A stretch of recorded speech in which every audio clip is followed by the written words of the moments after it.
IBPS clerk prelims exams analysis. So shift wise ಇದು different ಆಗಿರುತ್ತೆ. So ಎಲ್ಲ ಶಿಫ್ಟ್ಗೂ ಕೆಲವೊಂದು ಶಿಫ್ಟಲ್ಲಿ ನಿಮಗೆ ಈಸಿ ಲೆವೆಲಲ್ಲಿ ಪೇಪರ್ ಇದ್ದರೆ, ಕೆಲವೊಂದು ಶಿಫ್ಟಲ್ಲಿ moderate to difficult level exams ಇರುತ್ತೆ. ಸೊ ನಿಮಗೆ ಎಲ್ಲ ಶಿಫ್ಟಲ್ಲಿನೂ ಕೂಡ ಸೇಮ್ ಥರ ಎಕ್ಸಾಮ್ ಇರೋದಿಲ್ಲ.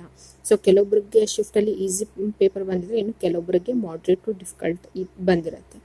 ಸೊ ಪ್ರಿಲಿಮ್ಸ್ ಲೆವೆಲ್ ಎಕ್ಸಾಮ್ಸಲ್ಲಿ ಸೊ ಮಾಡ್ರೇಟ್ ಲೆವೆಲ್ ಇರುತ್ತೆ, ಈಸಿ ಟು ಮಾಡ್ರೇಟ್ ಲೆವೆಲ್ ಇರುತ್ತೆ.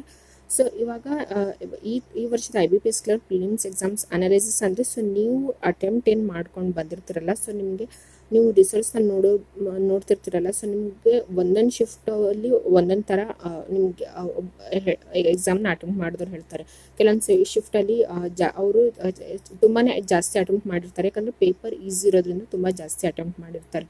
ಇನ್ನು ಮಾಡ್ರೇಟ್ ಟು ಡಿಫಿಕಲ್ಟ್ ಇರೋ ಪೇಪರ್ ಏನಾದರೂ ಇದ್ದರೆ, ಸೊ ಅವರ ಅಟೆಂಪ್ಟ್ಸ್ ಕಡಿಮೆ ಆಗಿರುತ್ತೆ ಎಕ್ಸಾಮ್ಸಲ್ಲಿ ಮಾಡಿರೋ ಅಟೆಂಪ್ಟ್ಸ್ಗಳು.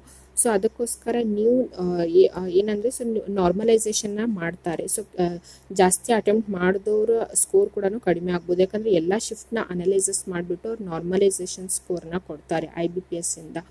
ಸೊ ಈಸಿ ಜಾಸ್ತಿ ಅಟೆಂಪ್ಟ್ ಮಾಡಿದವ್ರು ಕಡಿಮೆನೂ ಮಾರ್ಕ್ಸ್ ಬರ್ಬೋದು, ಅಥವಾ ಕಡಿಮೆ ಅಟೆಂಪ್ಟ್ ಮಾಡಿದವ್ರದ್ದು ಗ್ರೇಸ್ ಮಾರ್ಕ್ಸ್ ಬಂದುಬಿಟ್ಟು ಜಾಸ್ತಿನೂ ಆಗ್ಬೋದು. ಒಂದು ವೇಳೆ ಮಾಡ್ರೇಟ್ ಏನಾದರೂ ನಿಮ್ದು ಏನಾದರೂ ಮಾಡ್ರೇಟ್ ಟು ಡಿಫಿಕಲ್ಟ್ ಲೆವೆಲ್ ಏನಾದರೂ ಪೇಪರ್ ಬಂದಿದ್ದರೆ, ನಿಮ್ದು ಅಟೆಂಪ್ಟ್ಸ್ ಏನಾದರೂ ಕಡಿಮೆ ಆಗಿದ್ದರೆ, ಸೊ ನೀವು ಡಿಮೋಟಿವೇಟ್ ಆಗೋದಕ್ಕೆ ಹೋಗಬೇಡಿ. ಯಾಕಂದರೆ ಸೊ ಆ ಥರ ಶಿಫ್ಟ್ ಇರುವಾಗ ಸೊ ನಿಮಗೆ ಅಲ್ಲಿ ಗ್ರೇಸ್ ಮಾರ್ಕ್ಸ್ ಕೂಡ ಕೊಡಲಾಗುತ್ತೆ. ಸೊ ಅದಕ್ಕೋಸ್ಕರನೇ ಸೊ ಈಸಿ ಶಿಫ್ಟ್ ಇರೋದು ಮತ್ತು ಮಾಡ್ರೇಟ್ ಟು ಡಿಫಿಕಲ್ಟ್ ಶಿಫ್ಟ್ ಇರೋದು ಇದರೆಲ್ಲದರೂ ಕೂಡ ಅನಲೈಸಸ್ ಮಾಡಿ ಸ್ಕೋರ್ನ ಕೊಡ್ತಾರೆ.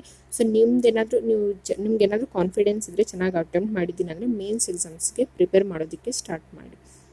ಸೊ ನೀವೇನಾದರೂ ಚಾನಲ್ಗೆ ಹೊಸಬರಾಗಿದ್ದರೆ ತಪ್ಪದೆ ಚಾನಲ್ನ ಸಬ್ಸ್ಕ್ರೈಬ್ ಮಾಡಿ, ಮತ್ತು ನಿಮ್ಮ ಫ್ರೆಂಡ್ಸ್ ಜೊತೆ ಈ ವಿಡಿಯೋನ ಮ್ಯಾಕ್ಸಿಮಮ್ ಶೇರ್ ಮಾಡಿ. ಸೊ ಅದೇ ಥರ ಈ ಚಾನಲಲ್ಲಿ ನಿಮಗೆ ಎಕ್ಸಾಮ್ಸ್ಗಳ ಅಪ್ಡೇಟ್ಸ್ಗಳಾಗಿರ್ಬೋದು, ರಿಸಲ್ಟ್ಗಳ ಅಪ್ಡೇಟ್, ಪ್ರೀವಿಯಸ್ ವಿಡಿಯೋಗಳು ಕೂಡ ನಿಮಗೆ ಪ್ಲೇಲಿಸ್ಟಲ್ಲಿ ಸಿಗುತ್ತೆ. ಸೊ ತಪ್ಪದೆ ಎಲ್ಲ ವಿಡಿಯೋನೂ ಕೂಡ ಸಂಪೂರ್ಣವಾಗಿ ನೋಡಿ. ಸೊ ಅದೇ ಥರ ಈ ವಿಡಿಯೋ ಏನಾದರೂ ಇಷ್ಟ ಆಗಿದ್ದರೆ ಲೈಕ್ ಮಾಡಿ, ಮತ್ತು ಏನಾದರೂ ಡೌಟ್ಸ್ ಇದ್ದರೆ ಕಮೆಂಟ್ ಸೆಕ್ಷನಲ್ಲಿ ಕಮೆಂಟ್ ಮಾಡಿ ತಿಳಿಸಿ. ಆಮೇಲೆ ಎಂಡಲ್ಲಿ ನಿಮಗೆ ಕೆಲವೊಂದು ವಿಡಿಯೋಗಳನ್ನು ಹಾಕಿರ್ತೀನಿ. ಸೊ ಅದೇ ಥರ ಆ ಎಲ್ಲ ವಿಡಿಯೋಗಳನ್ನು ಕೂಡ ಸಂಪೂರ್ಣವಾಗಿ ನೋಡಿ, ಪ್ಲೇಲಿಸ್ಟಲ್ಲಿರುವಂಥ ವಿಡಿಯೋನೂ ಕೂಡ ಸಂಪೂರ್ಣವಾಗಿ ನೋಡಿ. ಸೊ ನಿಮ್ದೇನಾದರೂ ಅಟೆಂಪ್ಟ್ಸ್ ಚೆನ್ನಾಗಾಗಿದ್ದರೆ, ನಿಮ್ಮ ಕಾನ್ಫಿಡೆನ್ಸ್ ಇದ್ದರೆ, ಇವಾಗಿಂದಲೇ ಮೇನ್ಸ್ ಎಕ್ಸಾಮ್ಸ್ಗೆ ಪ್ರಿಪೇರ್ ಆಗೋದಕ್ಕೆ ಸ್ಟಾರ್ಟ್ ಮಾಡಿ.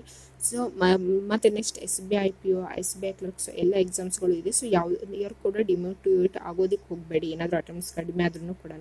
ಸೊ ಕಾನ್ಫಿಡೆನ್ಸಿಂದ ಇರಿ. ಸೊ ಅದೇ ಥರ ಪ್ರಿಪ್ರೇಷನನ್ನು ಬಿಡೋದಕ್ಕೆ ಹೋಗಬೇಡಿ. ಸೊ ನಿಮ್ಮ ಪ್ರಿಪ್ರೇಷನ್ ಕಂಟಿನ್ಯೂ ಆಗಿ ಪ್ರಿಪೇರ್ ಆಗ್ತಾನೇ ಇರಿ. ಸೊ ಗ್ಯಾಪ್ ಕೊಡೋದಕ್ಕೆ ಹೋಗಬೇಡಿ. Thank you.